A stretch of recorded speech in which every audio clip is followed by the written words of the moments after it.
race leader John McRae, but equally as much managing to keep James Tubby's Caterham behind as they turn their way from Brundle now to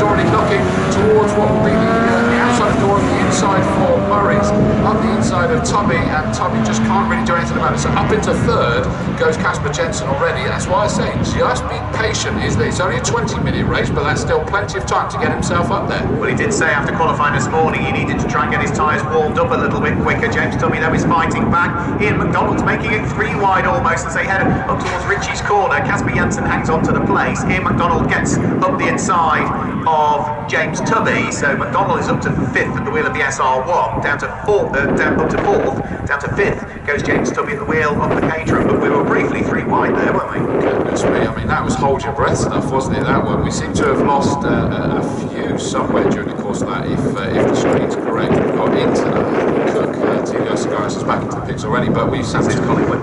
And the number 84 car of Owens, he forgot, Mr. Steve Owen, the green.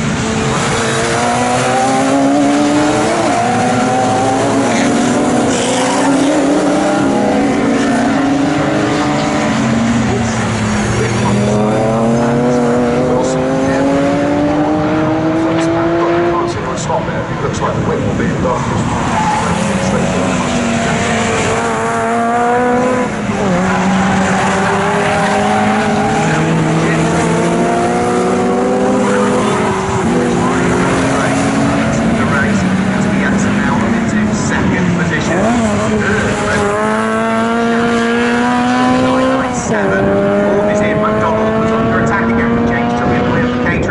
Enough. He's certainly trying to get him the inside on the brakes, but Ian McDonald sweeps across the nose of it. The man from Colwyn Bay back on 4th.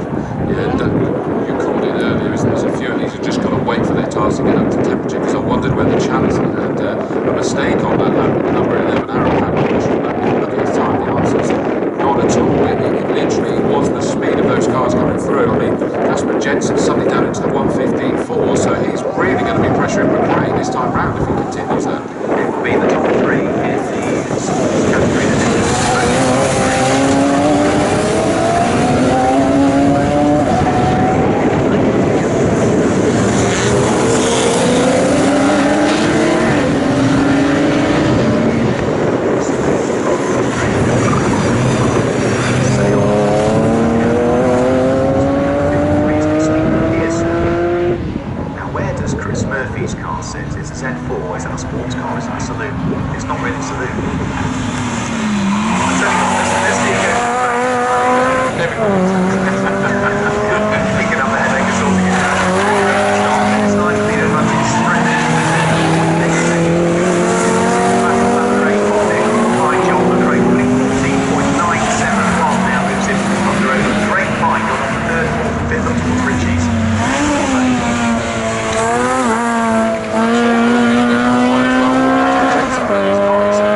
I'm going to do it as quick as I can, and he knows he's still got another second in the locker for that car yet to do, and he's going to make hay while the sun shines as much as possible.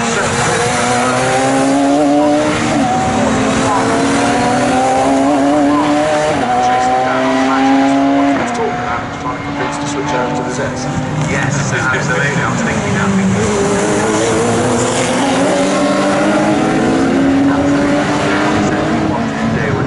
Pair of heels for the Hondas we went into BMW.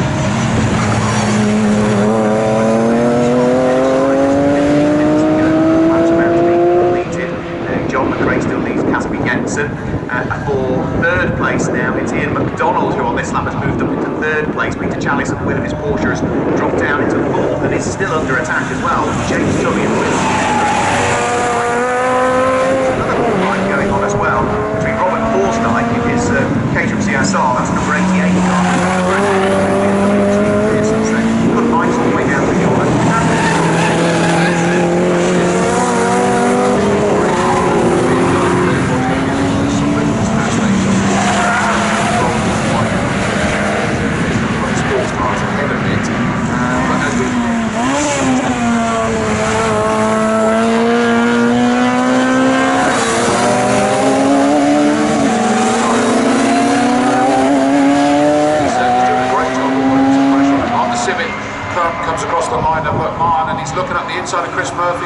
the Z4 just smacks across his nose.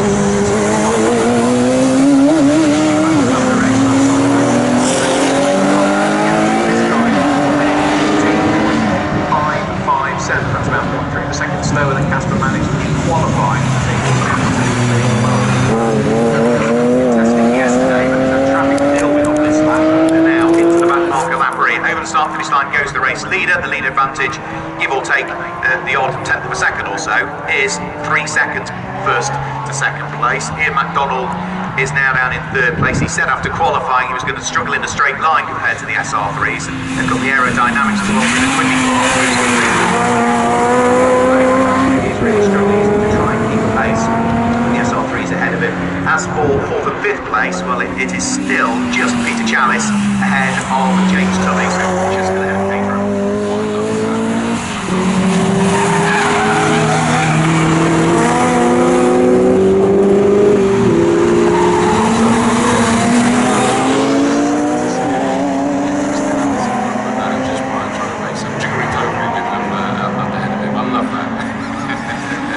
Line comes to that, but it doesn't look as though there has been a swap around this time.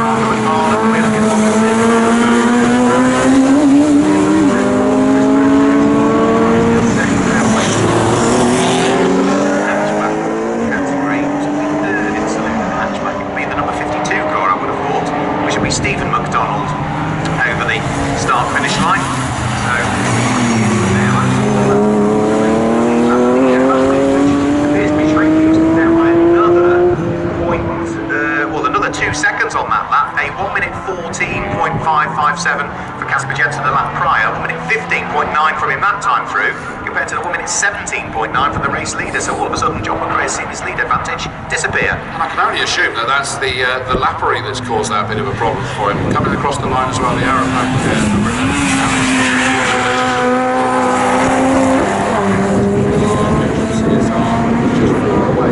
yeah, they're now getting into the back markers, aren't they? So I can only assume that that's what caused the collision.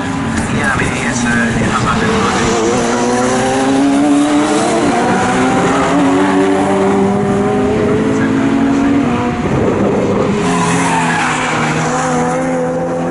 pushed away by an area, so down the race. So far over today. 6 laps now completed.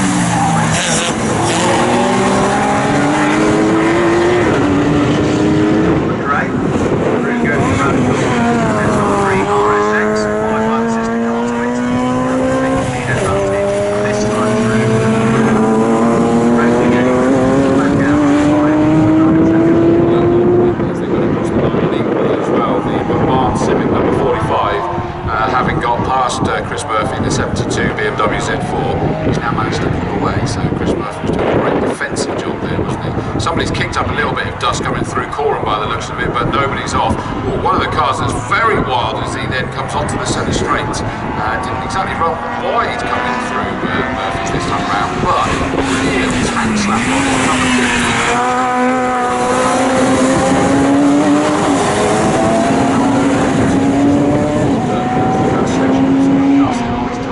Andy Stewart, wasn't it, who's just now being lapped by Stephen Pearson. We've also had a couple of changes on that lap, because now the number 43 Caterham of James Tubby is ahead of the Porsche of Peter Chalice. That had happened as they came over.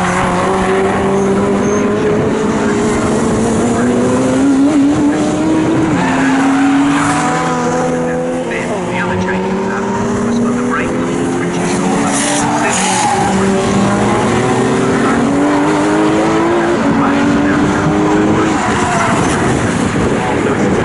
Alexander Williams was able to squeeze his way through, and that's a very light with Saxon just ahead of the Silver Civic. He has just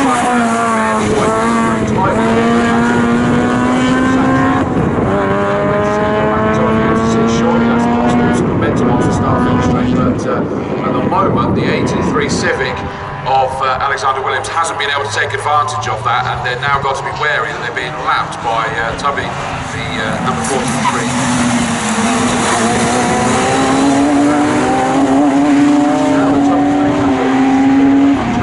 He has, yeah, he managed to get out the first couple of lap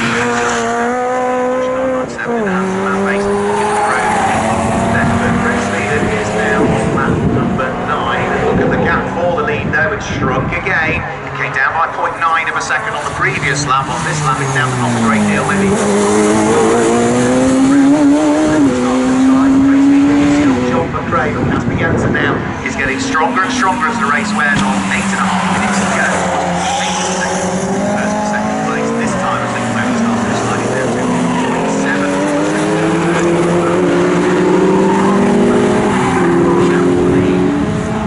Yeah, it's been threatening for a little while, hasn't it? Certainly, Casper Jensen suggesting that he's got another couple of seconds to lock up the lead. Certainly not managing too much, really. I'm trying to remember what he said his issue was in qualifying. Not getting the tyres up to temperature, having a spin, it was sort of a whole raft of issues, wasn't it? Gears. He was stuck through, coming through, he couldn't go through the gears as well, that was the other one.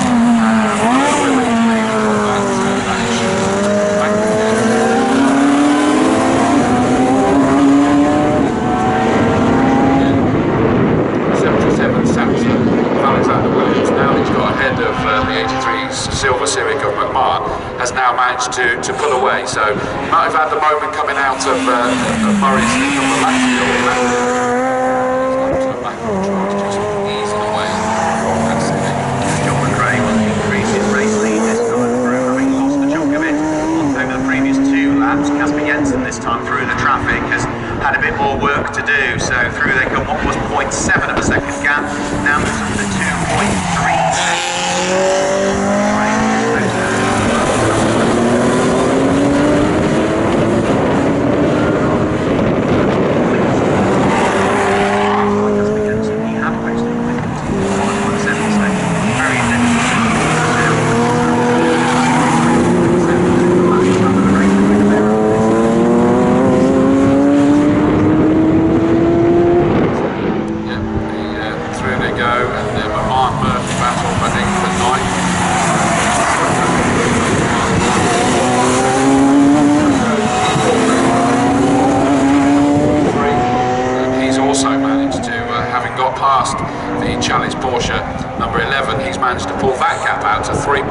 Seconds, although Chalice actually was quicker, it's only by about a couple of tenths that time around, so not enough to start narrowing that down as it stands at the moment.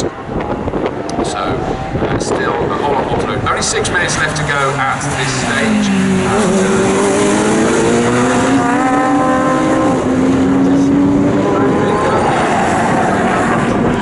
Let's have a look. 1.5 because that was a 1:14.8 all of a sudden for the second place Casper Jensen in front of him. But yeah,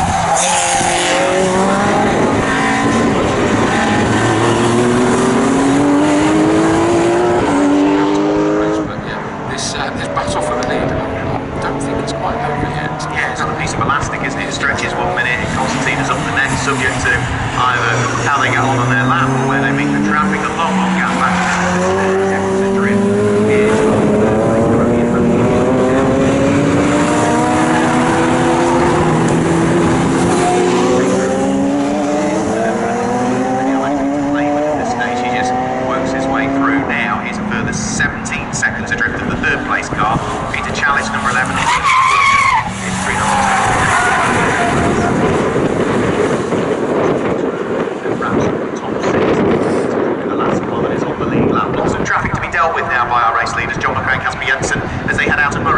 Which also means that we've had the switch around again there between McMahon and Alexander Williams, the 83 Silver Civic. Trying to make their way through, and they both got held up. There was Casper Jensen coming into Murray's below for their lap time. They both kind of lost out.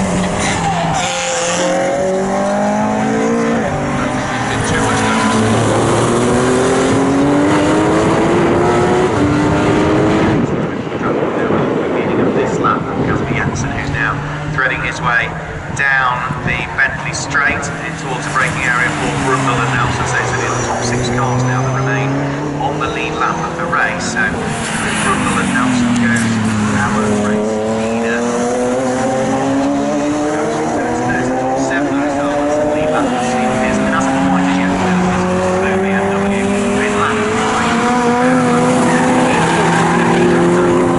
The race leader going up towards Cora. Casper Jensen should squeeze his way through around the outside, and Coram the extra aerodynamics, giving Casper Jensen the grip that he needs, heading round through that part of the circuit. So sweeps his way around the outside of the V-motor now.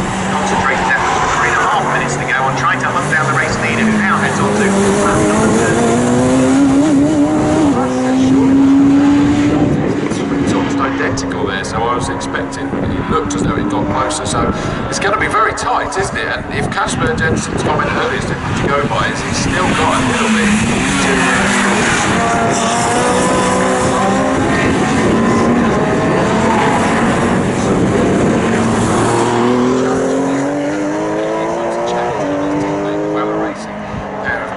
radical SR3s at the front there, because the last thing he wants to do is cause any damage. It's a series, not a championship. Nothing's really going on it, but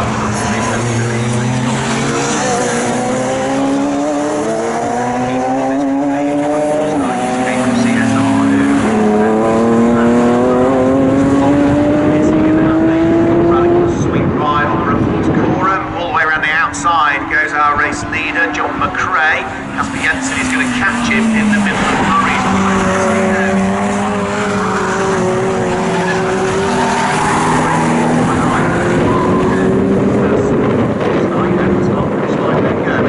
Casper Jensen's not passed from a course night yet in a straight line. The Caterham CSR is actually quicker than the radicals. Long-term course night starts to close back in again. Working away as quickly as he can through the back marker, which he finally does, I think. But now breaks himself and almost runs by Chris. We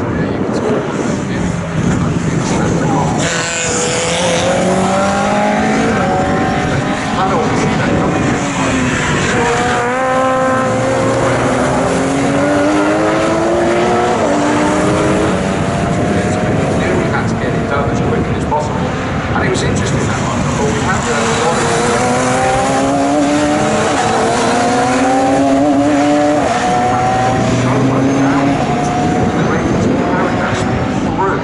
not just the twin units, but even if you consider things like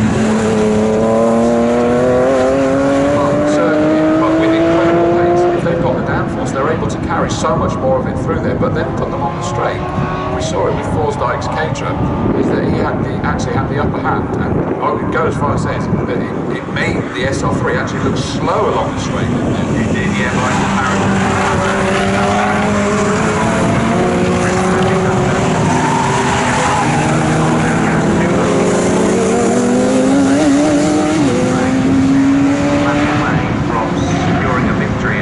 Where he is just on that lap, posted again another new fastest lap of the race. 1 minute 14.424 for the race leader, stretches the lead advantage to over 2 seconds at this stage of this PDC.